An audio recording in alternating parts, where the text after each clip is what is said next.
The $500 wanted poster had her face on it. Harriet Tubman crouched in the Delaware woods on October 15, 1857, watching Samuel Fletcher's hands shake as he lit that match. She'd seen those hands before, steady hands, reliable hands. Tonight they trembled like a man with a secret to sell. In the farmhouse window ahead, a lantern flickered twice, safe house ready, but the signal was a lie, and in exactly 43 minutes 5 innocent people would either disappear forever or escape the deadliest trap ever set for the Underground Railroad. What Harriet Tubman didn't know yet was that her next decision would turn a betrayer's weapon back on himself. The October wind cut through Delaware like a blade in 1857. Harriet Tubman crouched in the shadows with her group, studying the Garrett farmhouse through the trees. She'd made this journey before many times, leading enslaved people north to freedom, never lost a soul, never left anyone behind. But tonight felt different. The man beside her kept checking his pocket watch. Samuel Fletcher, the local guide who'd been helping runaways for 3 years. Medium height, sandy hair, soft hands. Trusted by everyone. Recommended by the best people in the movement. So why did his breathing sound wrong? Mary clutched her infant son tighter as the baby began to fuss. She was barely 16, this young mother who'd run when her master decided to sell her child to a plantation in Georgia. Thomas and Ruth, the elderly couple beside her, had worked extra jobs for 5 years saving money to buy their freedom. Then their master changed his mind. And James, 12 years old, stood silent in the shadows. He'd watched his father get whipped to death 2 weeks ago. Now he was alone except for the woman who promised to get him north. They all trusted Harriet Tubman, but should she trust Samuel Fletcher? "Signal looks good," Samuel whispered, his voice carrying urgency she'd never noticed before. "We should move now while the patrols are changing shifts." He was talking faster than usual. His hands kept moving to his coat pockets. Small things. But Harriet Tubman had stayed alive by paying attention to small things. She'd first met Samuel 3 months ago when he volunteered to help with a rescue near Wilmington. "Good man," everyone said. "Knows all the safe routes. Dedicated to the cause." But over the past month, things had started adding up. The way he asked detailed questions about her other routes. How he always wanted to know exact timing and locations. And tonight, the way he kept glancing toward the road instead of the farmhouse. "Samuel," Harriet said quietly, not taking her eyes off the building ahead. "Something's been bothering me." She watched his face in the moonlight. "I've been thinking we should change the route. Skip Wilmington entirely, head west through Chester County instead." His jaw tightened. "But Harriet, everything's arranged here. The Garretts are expecting us. They've got warm clothes ready for the children." The urgency in his voice grew stronger.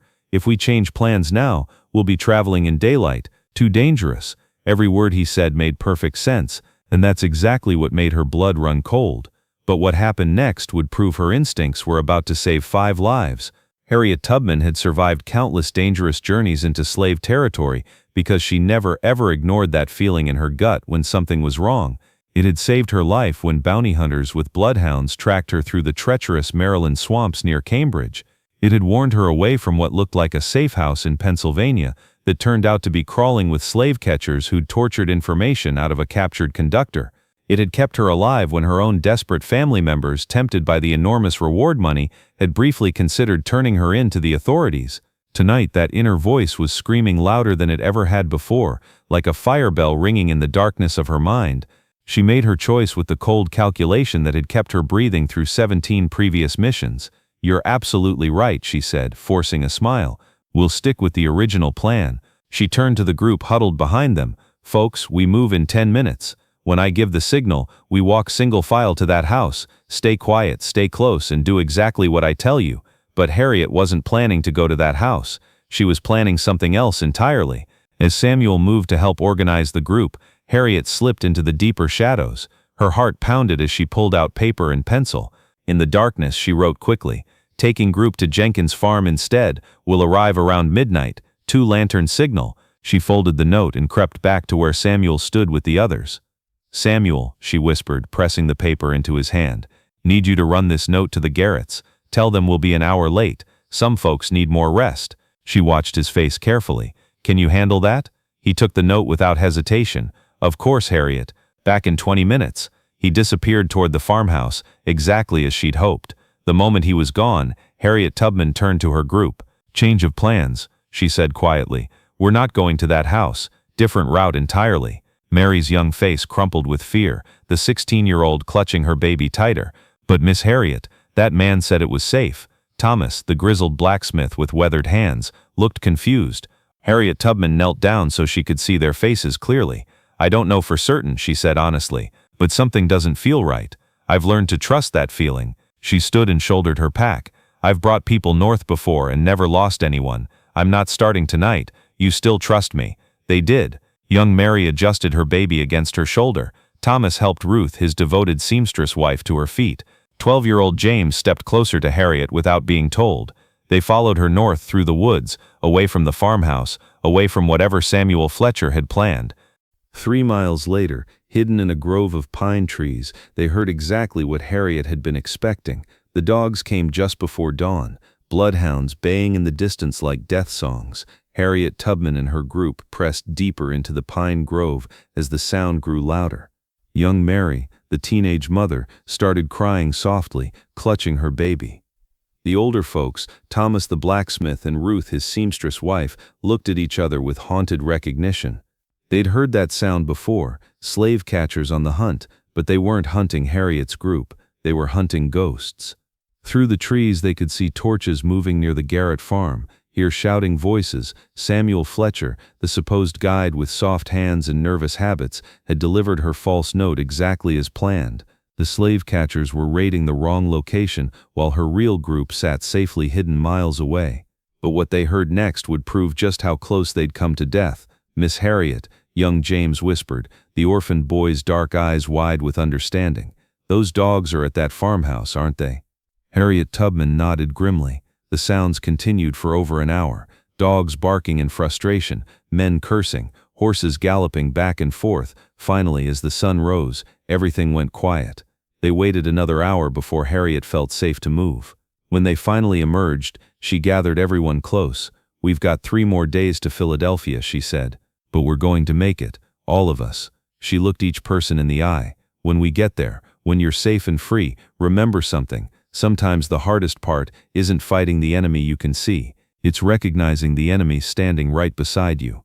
Years later, through the careful intelligence network of abolitionists and former slaves who kept detailed records of such dangerous betrayals, Harriet Tubman would learn the complete and horrifying truth about Samuel Fletcher, the sandy-haired traitor with deceptive blue eyes, and the web of deceit he'd been spinning for months.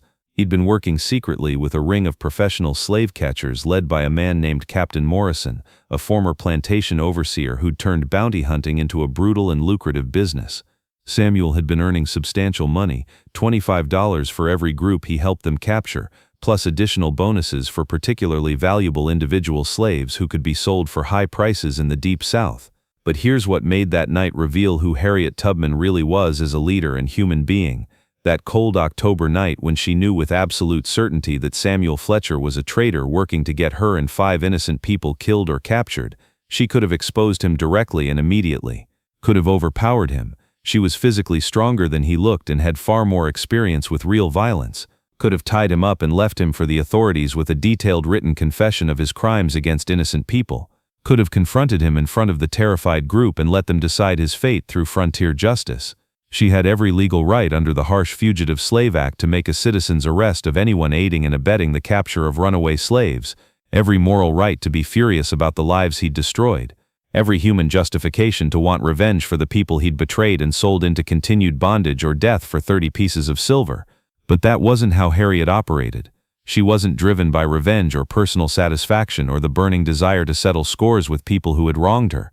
She was driven by one unwavering principle that guided every decision she made: get people to safety no matter what it takes, no matter what it cost you personally. Exposing Samuel Fletcher that night would have created chaos and confusion when the group was already frightened and exhausted beyond their limits. It would have added psychological trauma and endless questions when they desperately needed unity and trust and calm leadership to survive the night. So instead, with the cold strategic thinking that had kept her alive through countless dangerous missions, she used his betrayal against him like a weapon turned back on its wielder. Fed him false information and let him betray a lie instead of the truth. While he led Captain Morrison's slave catchers on a futile chase based on her fictional note, she guided 5 real people toward genuine freedom through a completely different route. It wasn't personal. It was practical. It was strategic. It was the choice that saved lives instead of satisfying emotions. The small group reached Philadelphia 4 days later, arriving at the busy office of the Pennsylvania Anti-Slavery Society on a bright October morning that felt like the first day of their new lives. Young Mary, the brave 16-year-old mother, and her infant son were immediately placed with the Henderson family, prosperous Quakers who specialized in helping young mothers transition to free life in the city. Thomas and Ruth, the devoted elderly couple who'd saved for years, were reunited with their son William in an emotional scene that took place in the basement of Mother Bethel AME Church. William had escaped north 2 years earlier and had been working as a skilled carpenter while saving every penny to help his parents reach freedom. There wasn't a dry eye in that basement when the 3 generations embraced for the first time as genuinely free people. Young James was taken under the protective wing of Reverend Daniel Allen, the church's pastor who had experience helping orphan children rebuild their lives after trauma. James would learn to read and write with remarkable speed and eventually become a powerful minister himself, spending his adult life helping other former slaves transition to freedom and paying forward the gift Harriet Tubman had given him. And Harriet Tubman prepared for her next perilous rescue mission into slave territory, because there were always more people who desperately needed help, always more innocent lives to save, always more impossible choices to make in the darkness between slavery and freedom. She never saw Samuel Fletcher, the deceitful guide, again, but she heard what happened through the secretive abolitionist network. When the slave catchers realized they'd been completely played, when they figured out the detailed information he'd given them was deliberately false, they didn't respond with forgiveness. These were violent, dangerous men who'd lost time, money, and credibility because of his failure. Samuel Fletcher disappeared on a dark, rainy November night, somewhere on the dangerous road between Wilmington and Dover. Some say Captain Morrison's violent men killed him in brutal retaliation for the public humiliation he'd caused them. Others believe he fled north under cover of darkness to escape their murderous anger, changing his name completely and disappearing into one of the big industrial cities where a man could reinvent himself entirely if he had enough money and determination to start over. Harriet never tried to find out which story was true, never investigated what happened to the man who'd tried to betray her and 5 innocent people to their deaths. She had far more important things to worry about.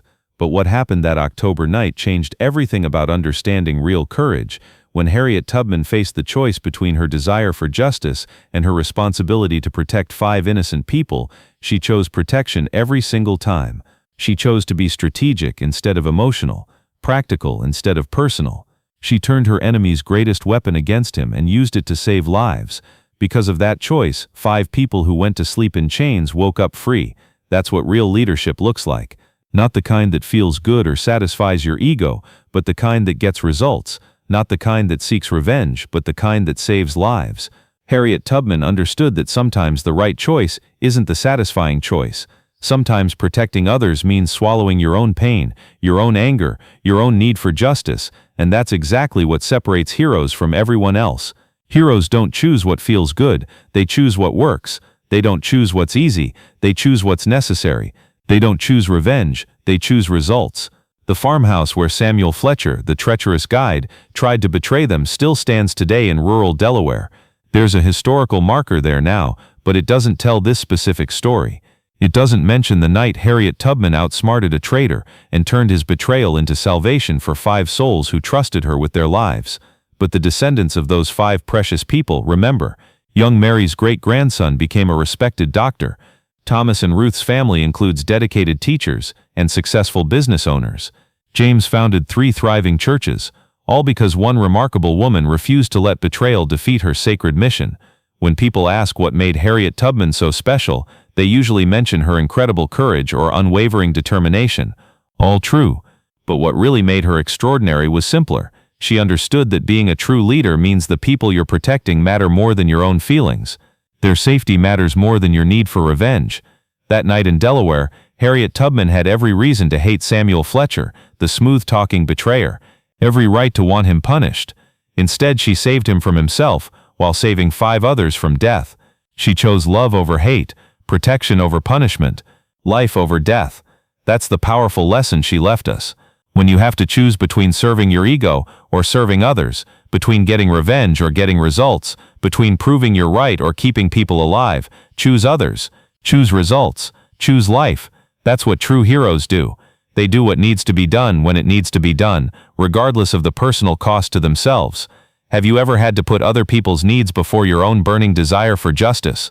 Have you ever had to swallow your pride to protect someone else? Share your story in the comments below and let us know how this tale of real American heroism speaks to your own life. And if these inspiring stories of courage and sacrifice move you, hit that like button and subscribe for more untold stories of people who changed history. Thank you for watching.